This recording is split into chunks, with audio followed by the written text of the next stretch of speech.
అక్రమ ఆస్తుల కేసులో అరెస్ట్ అయిన మాజీ ముఖ్యమంత్రి జగన్మోహన్ రెడ్డి గారు విడుదలై సుమారు 12 సంవత్సరాలు అవుతుంది.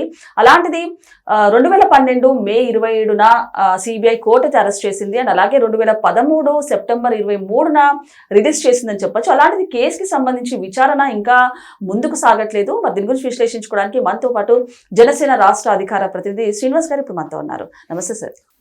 సార్, మరి జగన్మోహన్ రెడ్డి గారు అరెస్ట్ అయ్యి అండ్ అలాగే విడుదలై 12 సంవత్సరాలు అవుతుందని చెప్పొచ్చు. అలాంటిది కేసుకి సంబంధించి అంటే సెప్టెంబర్ 2012లో మే 27న సిబిఐ కోర్టు అరెస్ట్ చేసింది. అండ్ అలాగే సెప్టెంబర్ 23న 2013లో రిలీజ్ చేసిందని చెప్పొచ్చు. ఇప్పటి వరకు ఆ కేసుకి సంబంధించి ఇలా ఏ తరహా కూడా ముందుకైతే సాగట్లేదు. అసలు ఏం జరుగుతుందంటారు సార్? నిజంగా ప్రజాస్వామ్యానికి సిగ్గుచేటు కదా. నిన్న శాసన మండలిలోనమ్మ నాగబాబు గారు ప్రశ్నలు లేవనెత్తారు.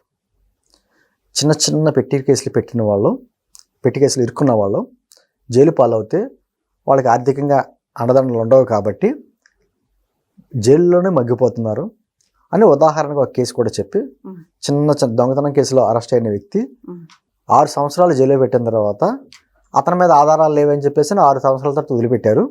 ఇంకా 6 సంవత్సరాలు జైల్లో ఉండి వచ్చిన సమాజం ఎలా చూస్తుందో తెలుసు కదా. ఏం చేయకపోయినా దొంగలాగా చూస్తుంది. మరి న్యాయానికి అన్యాయం జరుగుతుంది అనే మాట మాట్లాడతా కొన్ని అక్రమ కేసులు, లేకపోతే అంటే గత ప్రభుత్వ హయాంలో అన్ని అక్రమ కేసులే కదా. వాళ్ళకి ఎవరి మీద కోపం వస్తే వాళ్ళ మీద కేసులు పెట్టేసి లోపలాడేశారు కదా. ఇటువంటి కేసులన్నీ పెట్టారు. మరి ఇటువంటి విధానం ఏంటన్న దాని మీద ఒక చర్చ జరిగింది. దానికి అనిత గారు కూడా చాలా చక్కగా చెప్పారు. కానీ ఈ చిన్న చిన్న కేసుల్లోనేమో జైళ్ళలో మగ్గిపోతున్నారు. ప్రజాధనాన్ని లూటీ చేసి మొత్తం ఏంటంటారో ప్రకృతి సంపదను దోచేసిన వ్యక్తులు బయట చాలా స్వేచ్ఛగా తిరుగుతున్నారు. జగన్మోహన్ రెడ్డి గారి కేసు పెద్ద ఉదాహరణ ఈరోజు కేసు స్టడీ. ఎందుకంటే ఆయన మీద ఉన్న ఆరోపణలు చిన్న చిన్న ఆరోపణలు కాదు. ఆయన అంటే నేను నా మీద రాజకీయంగా ఇలా ఒత్తిడి చేసి పెట్టారు అది ఇదని చెప్పి రకరకాలుగా చెప్పుకుంటాడు. కానీ ఆధారాలతో సహా సిబిఐ కావచ్చు, ఈడీ కావచ్చు, కొన్ని ఆస్తులు కూడా జప్తు చేసింది. దాదాపు 16 నెలలు జైల్లో ఉండి బయటకు వచ్చిన వ్యక్తి నిన్నటికే పుష్కర కాలం 12 సంవత్సరాలు పూర్తయినాయి. అయినా కూడా కేసు ఎక్కడ ఉందా అంటే అక్కడే ఉంది. ఎందుకు ఉంది? కొన్ని వేల పేజీలు ఛార్జ్ షీట్లు, డిశ్చార్జ్ పిటిషన్స్ పొజిషన్లోనే ఉన్నాయి. ఇంకాను మొత్తం అంతా చదువుతాడు పాపం జడ్జి గారు. చివరికి వచ్చేటప్పటికి తీర్పు చెప్పుకున్నాం అన్నప్పటికీ అతను రిటైర్ అయిపోవడమా, లేకపోతే అతను ట్రాన్స్ఫర్ అవడమా ఏదో జరుగుద్ది. మళ్ళీ కొత్త జడ్జి గారు వస్తాడు. మళ్ళీ రెడ్డి వచ్చే మొదలాడైన సామెత ఉంటుంది చూసారా, మళ్ళీ మొదలాట, మళ్ళీ ఫస్ట్ నుంచి. ఈ లోపుగా మధ్యలో ఈ కంపెనీ దాంట్లో ఇరుక్కున్నటువంటి కంపెనీ వ్యక్తులందరూ కూడా వాళ్ళు మళ్ళీ పిటిషన్లు ఏదో వేస్తూ ఉంటారు. డిశ్చార్జ్ పిటిషన్లో లేకపోతే ఏదో బెయిలింగ్ పిటిషన్లు ఈ రకరకాలుగా వేసుకుంటూ ఉంటారు. మళ్ళీ అదో తతంగం. ఇలాగా తతంగాలు నడుచుకుంటా దాదాపు 12 ఏళ్ళు గడిచిపోయినాయి. ఈ 12 ఏళ్లలో జగన్మోహన్ రెడ్డి గారు ఎమ్మెల్యే అయ్యాడు, రాష్ట్ర ముఖ్యమంత్రి అయ్యాడు, అన్ని రాజ్యాంగ పదవులు కూడా అనుభవించాడు కదా. నేంటుంది సరే ఇప్పటికైనా తుద్దశలా ఉందా అంటే లేదు. 8 మంది జడ్జీలు మారారమ్మ ఇప్పటికి ఈ కేసు విషయంలో. ఇంకా ఎంతమంది మారుతారో. జగన్మోహన్ రెడ్డి గారి షష్టిపూర్తి కూడా అయిపోయినా కూడా కేసులు నడిచేలాగా ఉన్నాయి.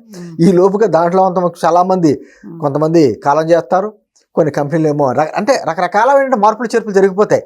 ఆఖరణ అంటుంది ఎప్పుడోకప్పుడు జరగచ్చు. సార్, ఇంకొకటి సార్, అంటే జగన్మోహన్ రెడ్డి గారి కేసులో చూసుకుంటే కనుక అన్ని ప్రూఫ్స్ ఉన్నా, అన్ని ఆధారాలు ఉన్నా, మిగతా చుట్టూ అందరినీ అరెస్ట్ చేస్తున్నారు. కాకపోతే జగన్మోహన్ రెడ్డి గారు అనగానే పాత కేసులు కానివ్వండి, ఇప్పుడు రన్ అవుతున్న లిక్కర్ స్కామ్ కేసు కానివ్వండి, ఎందుకు జగన్మోహన్ రెడ్డి అనగానే లిక్కర్ స్కామ్ దాన్ని కలెక్ట్ చేసాం. లిక్కర్ స్కామ్ లో అయితే ఈ మధ్య కాలంలో సిట్ చేశారు. ఆధారాలతో సహా మొత్తం అందరినీ కూడా తీసుకొచ్చి కూర్చోబెడుతున్నారు. ఖచ్చితంగా వెళ్ళిపోద్ది. లిక్కర్ స్కామ్ మీద సిట్ చాలా విచారణ వేగవంతంగా జరుగుతుంది. ఈ ఆర్థిక నేరాల మీద కేసులు జరగట్లా. ఢిల్లీలోనమ్మా చిదంబరం గారు ఉండేవారు, కాంగ్రెస్ నాయకులు చిదంబరం గారు. ఆయన కేసు ఒకటి వాదిస్తున్నప్పుడు ఢిల్లీ హైకోర్టులో ఒక న్యాయవాది అన్నాడనమాట, ఆర్థిక నేరాల్లో ఉన్న వాళ్ళు చాలా తెలివిగా, పకడ్బందీగా, వ్యూహాత్మకంగా, ప్రణాళికబద్ధంగా చేస్తారు. వాళ్ళు ప్లాన్స్ అన్ని దొరకరు. మీకు ఉదాహరణ జగన్మోహన్ రెడ్డి అన్నాడు. ఆయన ఢిల్లీ హైకోర్టు వాదనలో ఉదాహరణగా జగన్మోహన్ రెడ్డి చూపించారు. నేను అంటుంది జగన్మోహన్ రెడ్డి ఇప్పుడు చాలామంది శశికళ లాంటి వాళ్ళు జయలలిత, లాలూ ప్రసాద్ యాదవ్, జార్ఖండ్ మాజీ ముఖ్యమంత్రి, వీళ్ళందరూ కూడా జైలుకి వెళ్ళి వచ్చారు, రకరకాలుగా వెళ్ళి వచ్చారు. కానీ జగన్మోహన్ రెడ్డి గారు చాలా తెలివిగా, అదే అంటున్నాను, మనకి వ్యవస్థల మీద నమ్మకం ఉంటే అతనికి వ్యవస్థలో ఉన్న లోపల మీద బాగా నమ్మకం. ఎక్కడ ఒక లూప్ హోల్స్ ఎదుగుతాడు. గత 5 సంవత్సరాల్లో కూడా ఏం చెప్పాడు, నేను ముఖ్యమంత్రిని, నేను హైదరాబాద్ వెళ్ళి సిబిఐ కోర్టుకి అటెండ్ అయ్యాను అనుకో, మధ్యలో నాకు సెక్యూరిటీ ప్రాబ్లమ్స్, ఎన్నో రకాల ప్రజాధనం వృధా అని చెప్పి తప్పించుకుని మా లాయర్ వస్తాడని చెప్పి ఏదో పెట్టి అలా వాయిదాల మీద వాయిదాలు 3,000 పైగా వాయిదాలు ఇచ్చారు అంటే ఒక సామాన్యుడికి కోర్టులు ఇస్తాయా? మనకి ప్రశ్న ఏంటంటే జగన్మోహన్ రెడ్డిని తప్పుందా ఒప్పుందా రేపు ఎప్పుడో తెలుస్తారు కాదనట్లా. ఒక సామాన్యుడికి ఇలాగే కోర్టులు ఎన్ని వాయిదాలు ఇస్తాయా? ఇప్పుడు 2-3 సార్లు కానీ అరెస్ట్ వారెంట్లకి సమాధానం చెప్పకపోతే తీసుకెళ్ళి లోపలేస్తారు కదా. మరి ఇతనికి ఇన్ని సార్లు ఎందుకు ఇస్తున్నారు వాయిదాలు? ఎందుకు సార్ అంటే ప్రభుత్వం కూడా గట్టిగా చర్యలు ప్రభుత్వం సంబంధం లేదు. న్యాయస్థానాల్లో ప్రభుత్వం ఎలా చేసుకోరు కదా. ప్రభుత్వం చెప్పినప్పుడు న్యాయస్థానాలు చేయవు కదా. కానీ ఏంటంటే మనకి కాస్త మనకి ఏదన్నా ఉంది అంటే గౌరవం ఉంది, నమ్మకం ఉందంటే భారతదేశంలో ప్రజలకే న్యాయస్థానాల మీద. అలాంటిది న్యాయస్థానము సామాన్య ప్రజలకు కానివ్వండి ఎంత వరకైనా ఒకటే న్యాయం ఉంటుందని చెప్పచ్చు. ఎందుకు మరి ఇలాంటి పెద్దవాళ్ళు రాజకీయ నేతలు ఇది మీ దగ్గర మా దగ్గర కాదు, పెద్ద క్వశ్చన్ మార్క్ ఇది. ఇప్పుడు న్యాయం అన్నది భారత రాజ్యాంగం ప్రకారం రాష్ట్ర పైన ఉన్నటువంటి భారత మొట్టమొదటి వ్యక్తి ప్రధానమంత్రి రాష్ట్రపతి దగ్గర నుంచి చిట్ట చివరి వ్యక్తి వరకు ఒకలాగే జరగాలి. దానికి పేద ధనిక వ్యత్యాసాలు ఉండకూడదు, కులం మతం ఏం ఉండకూడదు, ఎవరికైనా ఒకేలా ఉండదు. మరి అలా ఉండాలనే కదా గౌరవించింది. దేనికి ఇస్తారు? న్యాయస్థానాలను గౌరవిస్తారు. చూడండి, ఎంత పెద్ద ఐఏఎస్ చదివినా ఐపీఎస్ చదివినా కోర్టులోకి వెళ్ళినప్పుడు చక్కగా బటన్స్ అన్ని పెట్టుకుని గౌరవంగా జడ్జి గారు వచ్చినప్పుడు లేచి ఉంటాం, ఆయన సమాధానం చెప్పడం. ఎందుకు ఇస్తారు గౌరవం?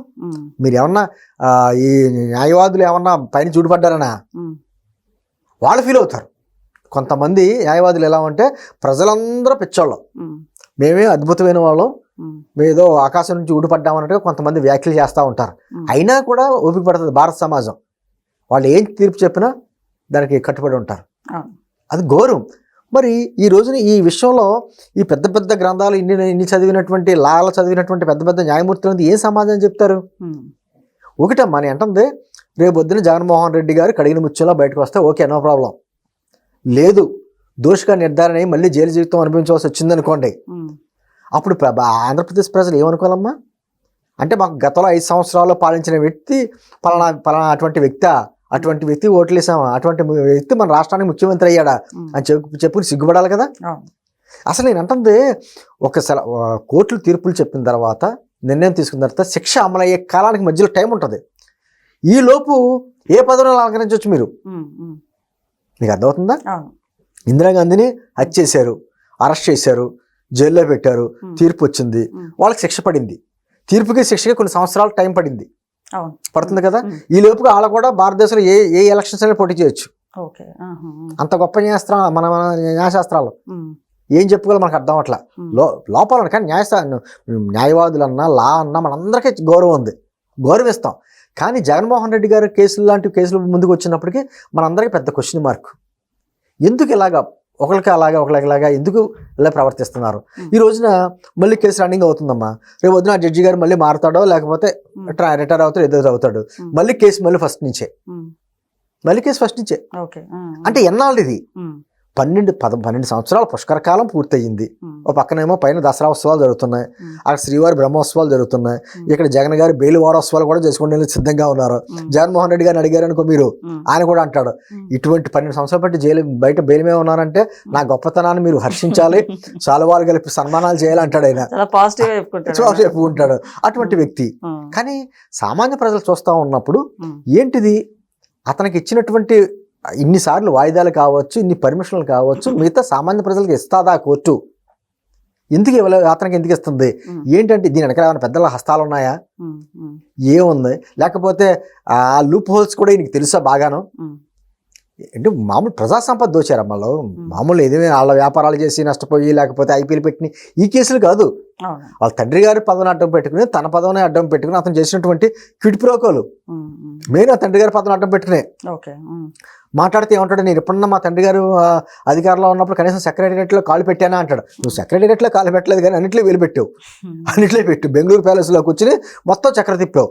ఈరోజు వ్యాన్ పిక్ కుంభకోణం కావచ్చు, అయినా ఏంటి ఇవన్నీ దాల్మే సిమెంట్స్ లాంటి కంపెనీలు అన్నీ కూడా వాళ్ళందరూ కూడా ఇరుక్కున్నారు కదా. నీ అంటుంది ఇన్ని రకాల చక్రం వెనకాల ఉండగానే చక్రం తిప్పావు, నువ్వు అధికారంకి వచ్చిన తర్వాత ఇంకేం తిప్పావు? ఇప్పుడు లెక్కడికి కేసు ఒకటే కనపడుతుంది మనకి, ఇంకా చాలా ఉన్నాయి కదా. నీ అంటుంది. కానీ అటువంటి వ్యక్తుల మీద చర్యలు తీసుకోకపోతే సమాజానికి మీరు ఏ సందేశం ఇస్తారు? అండ్ ఇంకొకటి, మనం ఏదన్నా తప్పు జరిగినా ఏదున్నా ఫస్ట్ మనం ఆశ్రయించేదే న్యాయస్థానం. అంతే. అలాంటిది అక్కడి నుంచి కూడా న్యాయం లేకపోతే ఏమంటారు? అదే కదా, న్యాయానికి అన్యాయం జరిగినట్టే కదా. మామూలుగా చిన్న చిన్న కేసుల్లో పెట్టి లోపల పెట్టేసి ఇబ్బంది పెట్టి సంవత్సరాలు లోపల చేసి బయటకు వచ్చిన తర్వాత అతను ఏమీ తప్పు చేయలేదని చెప్పి బయటకు వదిలేస్తే ఎంత తప్పది? అతని జీవితం కోల్పోయినట్టే కదా. దాని మీద ఎవరికి శిక్ష వేయాలి? తప్పు చేసింది ఎవరో? తప్పు చేస్తే శిక్ష అయ్యి, తప్పు చేయకుండా లోపల పెట్టి అన్ని సంవత్సరాలు పెట్టి లోపల ఉంచుతున్నారు, మరి వాళ్ళకి ఎవరి మీద శిక్ష వేయాలి? ఎన్ని పెద్ద ప్రశ్నలు అమ్మాయి. ఇప్పటికే కొద్ది మార్పులు కేంద్ర ప్రభుత్వం తీసుకుంటూ వస్తుంది. ఐపీసీ సెక్షన్ స్థానంలో మనకు బిఎన్ఎస్ వచ్చింది. అలాగే ఈ మధ్యకాలంలో కూడా మనం ఏమంటారు రాజ్యాంగ సవరణ చట్టం 130 తీసుకొచ్చారు. దాని ప్రకారం 30 రోజుల కంటే ఎక్కువగా జైలు జీవితం అనుభవిస్తే వాళ్ళు ఆటోమేటిక్గా పదవి కోల్పోతారన్నట్టుగా దాని మీద కూడా చర్చలు జరుగుతున్నాయి, డిస్కషన్లు పార్లమెంటరీ కమిటీ చేశారు. అది వేరే అంటే ఏదో కొంత మార్పులు జరుగుతున్నాయి, కానీ ఇంకా చాలా జరగాలి. నేను అంటుంది ఎవరైనా సరే రాజ్యాంగబద్ధులే. ఏ హోదాలో ఉన్నా వాళ్ళు న్యాయమూర్తులు కావచ్చు, జడ్జీలు కావచ్చు, లేకపోతే మన పొలిటీషియన్సే కావచ్చు, ఎంత పెద్ద ప్రధానమంత్రి కావచ్చు, రాష్ట్రపతి కావచ్చు, ఎవరైనా రాజ్యాంగానికి లోబడి మాత్రమే చేయాలి. సుప్రీం ఏదైనా ఉందంటే మన దేశానికి రాజ్యాంగం. మరి ఆ రాజ్యాంగాన్ని అవమానపరిచేలాగా ఇలా జరుగుతున్నప్పుడు ఎవరికి చెప్పుకోవాలి సామాన్యుడు? ఇప్పుడు మనకి ఏదో నొప్పి కలిగితే ఏమంటామండి? న్యాయమూర్తుల దగ్గరికి వెళ్తాం, న్యాయం చేయండి అంటాం. ఆ న్యాయం దగ్గరే అన్యాయం జరుగుతున్నప్పుడు ఎవరికి చెప్పుకోవాలి? ఇటువంటి ప్రశ్నలకు మరి ఎవరు చెప్తారు సమాధానం? అంటే మీరు నేను చెప్పలేం. మనలో ఉన్న దాని భావన మనం ఏంటి ప్రశ్నలు లేవనెత్తగలం తప్ప సమాధానాలు ఎక్కడ దొరుకుతాయి అంటే పెద్ద క్వశ్చన్ మార్క్. పెద్ద విచిత్రం ఏంటి, ఏదైనా మాట్లాడితే మళ్ళీ కోర్టులకు వ్యతిరేకంగా మాట్లాడారు మీరు అనేటువంటిది కూడా ఉంటుంది. వాళ్ళకి వ్యతిరేకంగా మాట్లాడకూడదు అనేటువంటిది ఉంటుంది, కరెక్టే. మరి మీరు చేసిన తప్పులు ఎవరు వేలెట్టి చూపిస్తారు? ఖచ్చితంగా ప్రజలే వేలెట్టి చూపిస్తారు. ప్రజలే పాలకులు ఈ దేశానికి, రాజ్యాంగమే సుప్రీం. దాని తర్వాతే మీరు పదవులు ఏ పదవుల్లో ఉన్నా, ఏ రంగంలో ఉన్నా అందరం వాటికి తర్వాతే. కాబట్టి ఇప్పటికైనా జగన్మోహన్ రెడ్డి గారి విషయంలో ఖచ్చితంగా ఒక నిర్ణయానికి వచ్చి దీనికి వేగవంతం చేయకపోతే, ఈ మధ్యకాలంలో కేంద్ర ప్రభుత్వం నుంచి కూడా సుప్రీంకోర్టు కూడా చెప్పింది కదమ్మా, ప్రజాప్రతినిధుల్లో ఉన్న వాళ్ళ కేసులు ఇమ్మీడియట్గా 1 సంవత్సరం లోపల క్లియర్ చేయమంది. ఎక్కడ జరుగుతుంది? ఎక్కడ జరగట్లా. ఇప్పుడు చట్టాలమ్మ ఒకటి కాగితాల్లో చాలా చెలిగ్గా ఉండాలి, అమలులో చాలా కఠినంగా ఉండాలి. మన భారతదేశంలోనే రివర్స్ జరుగుతూ ఉంటాయి. కానీ ఎప్పటికైనా ప్రజలు ఎదురు చూస్తున్నారు. జగన్మోహన్ రెడ్డి గారు లాంటి ఆరోపణలు ఉన్నాయి, ఆర్థిక ఆరోపణలు, చిన్న ఆరోపణలు కాదు. అటువంటి వ్యక్తులకి శిక్ష పడకపోతే మిగతా సమాజం ఏమనుకుంటుంది, మీ మీద ఏ గౌరవం ఉంటుంది? ఒకసారి న్యాయశాస్త్రాలు చదువుకునేటువంటి పండితులందరూ చెప్పాలి మరి. ఓకే సార్, నమస్తే.